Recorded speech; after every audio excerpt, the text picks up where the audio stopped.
This is Kural Media, your trusted source for global news. இது குரல் media செய்திகள்.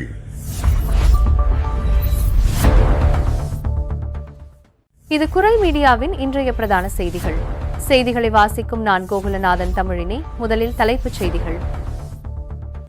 மலேசியாவில் தூக்கு தண்டனையிலிருந்து தப்பிய பிரெஞ்சு நபர் கடைசி நிமிடத்தில் வழங்கப்பட்ட அதிரடி தீர்ப்பு. ஐரோப்பிய படைகளை தீவிரவாதிகள் என அறிவித்த ஈரான். பிரான்ஸ் படைகள் தங்கியுள்ள தளத்தின் புகைப்படம் வெளியீடு. இலடெஃப்ரன்ஸ் பிராந்தியத்தில் RER ரயில் தாமதங்களுக்கான இழப்பீடு குறித்து விடுக்கப்பட்டுள்ள முக்கிய அறிவிப்பு. விமர்சனங்களுக்கு தீர்வு காண பிரதமர் லெகோர்னு திட்டம். அடுத்த வாரம் அமைச்சரவையில் அதிரடி மாற்றம். மின்னணு சிகரெட்டுகள் மற்றும் வேப்பிங் பழக்கம் குறித்து பிரான்ஸ் தேசிய சுகாதார பாதுகாப்பு நிறுவனம் எச்சரிக்கை. காவல்துறையினரின் உத்தரவை மீறி வாகனங்களை ஓட்டிச் செல்லும் சாரதிகள் மீது கடுமையான நடவடிக்கைகளை எடுக்கும் வகையில் புதிய சட்ட திருத்தம் பரிந்துரை. கிரிப்டோ கரன்சி மற்றும் இணையதரவு திருட்டு விவகாரத்தின் பின்னணியில் பிரான்சில் நடைபெற்ற கடத்தல் சம்பவம் மற்றும் அதிரடி கைது நடவடிக்கைகள். இணையம் மற்றும் தொலைத்தொடர்பு சேவை நிறுவனமான ஃப்ரீ நிறுவனத்தின் சேவைகளில் ஏற்பட்ட தொழில்நுட்ப கோளாறு காரணமாக வாடிக்கையாளர்கள் பாதிப்பு. தெற்கு பிரான்சில் உள்ள பள்ளி ஒன்றில் வகுப்பறையில் பாடம் நடத்தி கொண்டிருந்த ஆசிரியரை கத்தியால் குத்திய 14 வயது மாணவன். தொடர்பான விரிவான செய்திகள். கடுமையான போதைப்பொருள் தடுப்புச் சட்டங்களை கொண்ட ஆசிய நாடான மலேசியாவில் மரண தண்டனை விதிக்கப்பட்டிருந்த பிரான்ஸ் நாட்டைச் சேர்ந்த டாம் ஃபெலிக்ஸ் என்பவர் இறுதி நிமிடத்தில் நிரபராதி என தீர்ப்பளிக்கப்பட்டு விடுதலை செய்யப்பட்டுள்ளார். மலேசியாவின் சுற்றுலா தீவான லங்காவியில் தனது நண்பர் ஒருவருடன் இணைந்து சுமார் 40,000 யூரோக்கள் முதலீட்டில் உணவகம் ஒன்றை நடத்தி வந்த டாம் ஃபெலிக்ஸ் கடந்த 2023ஆம் ஆண்டு ஆகஸ்ட் மாதம் இவரது உணவகத்தில் சில கிராம் கஞ்சா போதைப்பொருள் கைப்பற்றப்பட்டதை தொடர்ந்து போதைப்பொருள் கடத்தல் சந்தேகத்தின் பேரில் அவர் கைது செய்யப்பட்டார். மலேசிய சட்டப்படி அவருக்கு மரண தண்டனையும் விதிக்கப்பட்டது.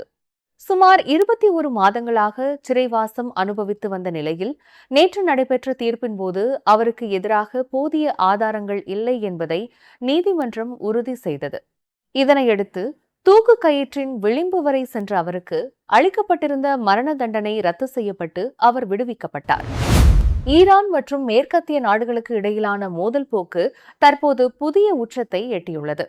ஐரோப்பிய நாடுகளின் ராணுவத்தை தீவிரவாத அமைப்புகள் என ஈரான் அறிவித்துள்ள நிலையில் அந்நாட்டின் புரட்சி காவலர்களுக்கு நெருக்கமான நபார்ஸ் செய்தி நிறுவனம் ஐக்கிய அரபு அமீரகத்தில் அமைந்துள்ள அல் தரப்ரா ராணுவ தளத்தின் புகைப்படங்களை வெளியிட்டு பரபரப்பை ஏற்படுத்தியுள்ளது.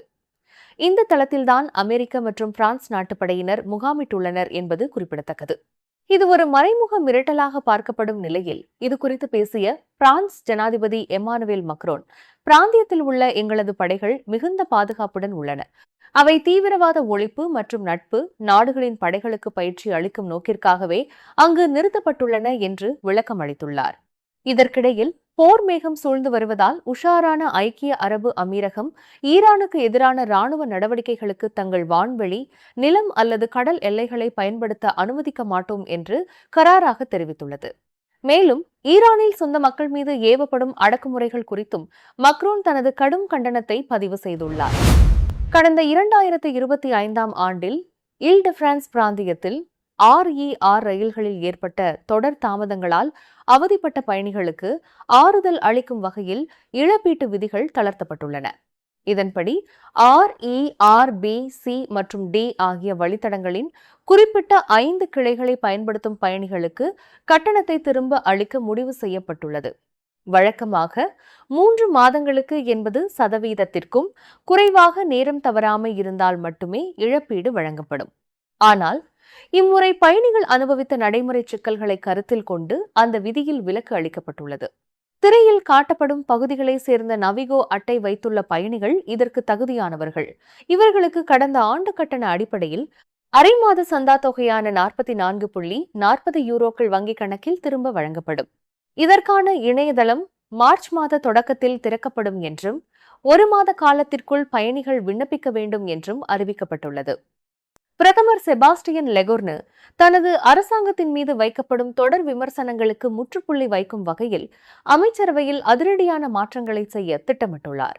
வரும் வாரத்தில் நடைபெறவுள்ள இந்த மாற்றத்தின் போது சில அமைச்சர்களின் துறைகள் மாற்றப்படலாம் எனவும் சிலர் பதவியிலிருந்து முழுமையாக விடுவிக்கப்படலாம் எனவும் தகவல்கள் வெளியாகியுள்ளன.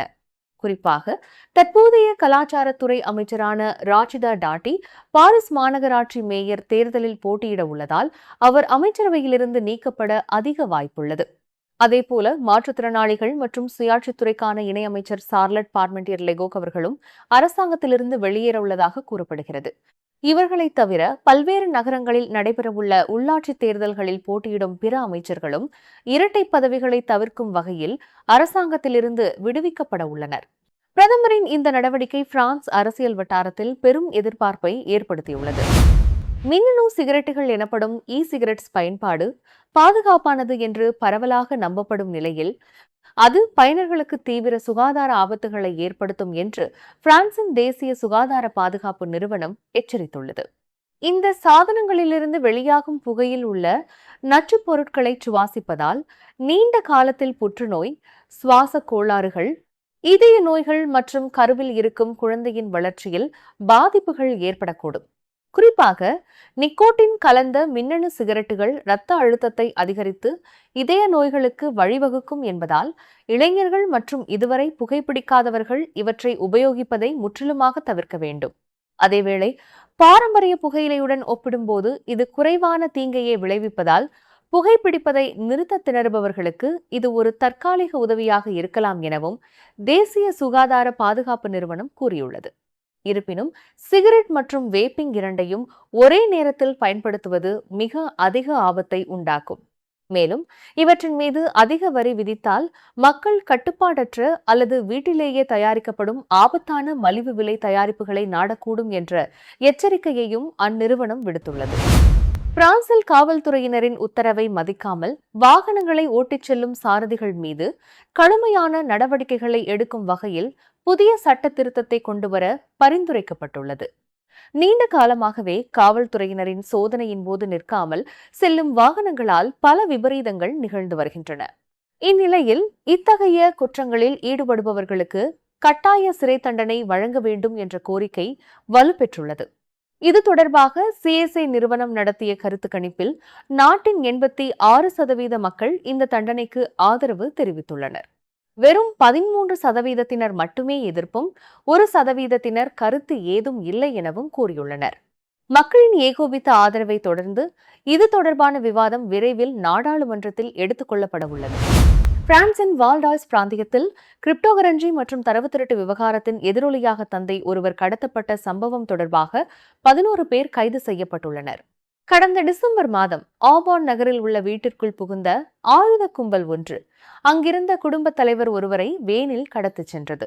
கடத்தல்காரர்கள் பாதிக்கப்பட்டவரின் மகனிடம் பல லட்சம் யூரோக்கள் பிணைத்தொகையாக கேட்டு மிரட்டல் வீடியோக்களை அனுப்பினர். ஆனால் அந்த தொகை வழங்கப்படாத நிலையில் இறுதியில் அந்த தந்தை அறை நிர்வாணமாகவும் ஆபத்தான நிலையிலும் சாலையோரத்தில் விடுவிக்கப்பட்டார். இந்த சம்பவம் தொடர்பாக தீவிர விசாரணை நடத்தி வந்த ஒழுங்கமைக்கப்பட்ட குற்றத்தடுப்பு பிரிவு போலீசார் நேற்று காலை சைன் சைன் டெனிஸ் மற்றும் வாய்ஸ் பகுதிகளில் அதிரடி சோதனை நடத்தி 11 பேரை கைது செய்துள்ளனர். கைது செய்யப்பட்டவர்களில் 10 ஆண்கள் மற்றும் 1 பெண் அடங்குவர். இவர்களில் பலர் 15 முதல் 35 வயதுக்குட்பட்ட சிறார்கள் என்பது அதிர்ச்சிக்குரியது. விசாரணையில் பல திடுக்கிடும் தகவல்கள் வெளியாகியுள்ளன. கடத்தப்பட்டவரின் 19 வயது மகன் ஒரு கணினி மேதை என்பதும் தனிப்பட்ட தரவுகளை திருடி விற்பனை செய்யும் உயர்மட்ட இணைய குற்ற கும்பலுடன் அவருக்கு தொடர்பு இருப்பதும் தெரியவந்துள்ளது. அந்த குற்ற கும்பலுக்குள் ஏற்பட்ட பிளவு மற்றும் பணத்தகராறு காரணமாகவே இந்த கடத்தல் அரங்கேறியுள்ளது. எதிராளிகளின் மிரட்டல் காரணமாக அந்த மகன் தற்போது துபாயில் தஞ்சம் புகுந்துள்ளார். அந்த கடத்தலில் ஈடுபட்ட முழு கும்பலையும் தற்போது போலீசார் கூண்டோடு கைது செய்துள்ளதாக கூறப்படுகிறது. பிரான்சின் பிரபலமான இணையம் மற்றும் தொலைத்தொடர்பு சேவை நிறுவனமான ஃப்ரீ நிறுவனத்தின் சேவைகளில் இன்று ஏற்பட்ட பாரிய தொழில்நுட்ப கோளாறு காரணமாக ஆயிரக்கணக்கான வாடிக்கையாளர்கள் பாதிக்கப்பட்டுள்ளனர். குறிப்பாக அந்நிறுவனத்தின் தொலைக்காட்சி சேவைகள் அனைத்து தளங்களிலும் முற்றிலுமாக தடைப்பட்டுள்ளது. இது மட்டுமின்றி 41% கம்பி வழி இணைய சேவைகளும் 11% கம்பியற்ற தொலைத்தொடர்பு சேவைகளும் முடங்கியுள்ளதாக தரவுகள் தெரிவிக்கின்றன. இணையம் மற்றும் தொலைக்காட்சி சேவைகள் தடைப்பட்டதால் வாடிக்கையாளர்கள் சமூக வலைதளங்களில் தங்கள் அதிருப்தியை வெளிப்படுத்தி வருகின்றனர். இந்நிலையில் தொழில்நுட்ப கோளாறுகளை சரிசெய்து சேவைகளை விரைவில் மீட்டெடுக்கும் பணிகள் துரிதகதியில் நடைபெற்று வருவதாக ஃப்ரீ நிர்வாகம் அறிவித்துள்ளது. சேவை தடங்களுக்கு ஆழ்ந்த வருத்தம் தெரிவித்துள்ள அந்நிறுவனம் அதுவரை வாடிக்கையாளர்களை பொறுமை காக்குமாறு கேட்டுக் கொண்டுள்ளது. தெற்கு பிரான்சின் சானரி சர்மர் நகரில் உள்ள லா குய்சார்ட் மேல்நிலைப் பள்ளியில் 14 வயது மாணவன் ஒருவன் தனது 60 வயது கலை ஆசிரியையை வகுப்பறையில் வைத்து கொடூரமான முறையில் கத்தியால் குத்திய சம்பவம் நாடு தழுவிய அதிர்வலைகளை ஏற்படுத்தியுள்ளது. இந்த தாக்குதல் ஒரு திடீர் ஆத்திரத்தில் நடந்ததல்ல என்றும் மாறாக அம்மாணவன் இதனை மிக தெளிவாக திட்டமிட்டு முன்கூட்டியே தயார் நிலையில் வந்து அரங்கேற்றியுள்ளான் என்றும் அரசு வழக்கறிஞர் ரடபேல் பேலண்ட் தகவல் வெளியிட்டார். தன் மீது ஆசிரியை சுமத்திய ஒழுங்கு நடவடிக்கை புகார்கள் மீதான தீராத வெறுப்பே இந்த வன்முறைக்கு காரணம் என அம்மாணவன் விசாரணையின் போது ஒப்புக்கொண்டுள்ளான். நேற்று செவ்வாய்க்கிழமை காலை வழக்கம் போல் வகுப்பு நடைபெற்றுக் கொண்டிருந்தது. அந்த வகுப்பறையில் சுமார் 22 மாணவர்கள் இருந்தனர். அப்போது தனது வீட்டிலிருந்து சமையலறை கத்தியை மறைத்து எடுத்து வந்திருந்த அந்த 14 வயது மாணவன் திடீரென ஆவேசமடைந்து பாடம் நடத்தி கொண்டிருந்த ஆசிரியையை நோக்கி பாய்ந்துள்ளான். சக மாணவர்கள் கண்முன்னே ஆசிரியையின் மார்பு மற்றும் வயிற்று பகுதியில் குறைந்தது 3 அல்லது 4 முறை சரமாரியாக குத்தியுள்ளார். இந்த தாக்குதலில் படுகாயமடைந்த ஆசிரியை இரத்த வெள்ளத்தில் சரிந்துள்ளார். 28 ஆண்டுகள் கற்பித்தல் அனுபவம் வாய்ந்த அந்த ஆசிரியை தற்போது மருத்துவமனையில் உயிருக்கு போராடிய நிலையில் மிகவும் கவலைக்கிடமாக உள்ளார். இந்த சம்பவம் குறித்து விசாரணை நடத்தி வரும் அரசு வழக்கறிஞர் ரடபேல் பேலண்ட் கூறுகையில், கைது செய்யப்பட்டுள்ள மாணவன் தன் மீதான ஒழுங்குமுறை நடவடிக்கைகளை நியாயமற்றது என்று கருதி ஆசிரியை மீது கடும் கோபத்தில் இருந்துள்ளார். இந்த தாக்குதலுக்கு பின்னால் எவ்வித மத அல்லது அரசியல் உள்நோக்கமும் இல்லை. முழுக்க முழுக்க தனிப்பட்ட வெறுப்புணர்வே இதற்கு காரணம். தாக்குதலை நடத்துவதற்காகவே அவன் திட்டமிட்டு வீட்டிலிருந்து கத்தியை எடுத்து வந்துள்ளான். ஆரம்பத்தில் தான் செய்த செயலுக்கு வருந்துவதை விட ஆசிரியை மீதான வெறுப்பே மேலோங்கி இருந்ததாக அவன் கூறினான். பின்னர் அதிகாரிகளிடம் பேசும்போது ஆழ்ந்த வருத்தம் தெரிவித்தான் என்று விளக்கினார். கொலை முயற்சி வழக்கு பதிவு செய்யப்பட்டுள்ள நிலையில் அவனை விசாரணைக்கு முந்தைய காவலில் வைப்பது குறித்து நீதிமன்றம் விரைவில் முடிவெடுக்கவுள்ளது. தாக்குதல் நடந்த மறுநாளான இன்று பள்ளி வளாகம் முழுவதும் ஒருவித மயான அமைதியும் சோகமும் சூழ்ந்திருந்தது. ஆசிரியர்கள் பலத்த போலீஸ் பாதுகாப்பிற்கு மத்தியில் பள்ளிக்கு வருகை தந்தனர். வகுப்புகள் ரத்து செய்யப்பட்டு மாணவர்களுக்கும் பெற்றோர்களுக்கும் உதவுவதற்காக சிறப்பு உளவியல் பிரிவு ஒன்று அமைக்கப்பட்டது. சம்பவத்தை நேரில் பார்த்த மாணவர்கள் கடும் மன உளைச்சலுக்கு ஆளாகியுள்ளனர். இது குறித்து பேசிய ஒரு மாணவன், நான் ஒரு அதிர்ச்சிகரமான காட்சியை கண்டேன். ஆசிரியை தனது வகுப்பறையில் ரத்தம் சொட்ட சொட்ட சரிந்து கிடந்ததை பார்த்தேன். அந்த காட்சி என் கண்ணை விட்டு அகலவில்லை. இதை பற்றி யாரிடமாவது பேசியே ஆக வேண்டும், இல்லையென்றால் என்னால் இயல்பு நிலைக்கு திரும்ப முடியாது என்று விவரித்தான். பெற்றோர்களும் தங்கள் குழந்தைகளுக்கு ஆறுதல் சொல்ல தெரியாமல் தவித்து வருகின்றனர். ஒரு மாணவியின் தாய் கூறுகையில், நடந்ததைக் கண்டு நான் உறைந்து போயிருக்கிறேன். என் மகளுக்கு பதில் சொல்ல என்னிடம் வார்த்தைகள் இல்லை. ஆனால் அவளுக்கு தெளிவான பதில்கள் தேவைப்படுகின்றன. இந்த சூழ்நிலையை எப்படி கையாள்வது என்று தெரியவில்லை. மீண்டும் பள்ளிக்கு வந்து சக மாணவர்கள் மற்றும் ஆசிரியர்களுடன் பேசுவது மட்டுமே இப்போதைக்கு அவர்களுக்கு ஆறுதலாக இருக்கும் என்று வேதனை தெரிவித்தார்.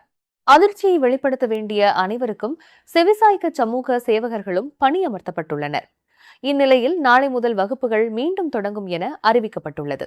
பிரான்ஸ் கல்வி அமைச்சர் எட்வார்ட் ஜெட்ப்ரே சம்பவ இடத்திற்கு நேரில் சென்று பார்வையிட்டார்.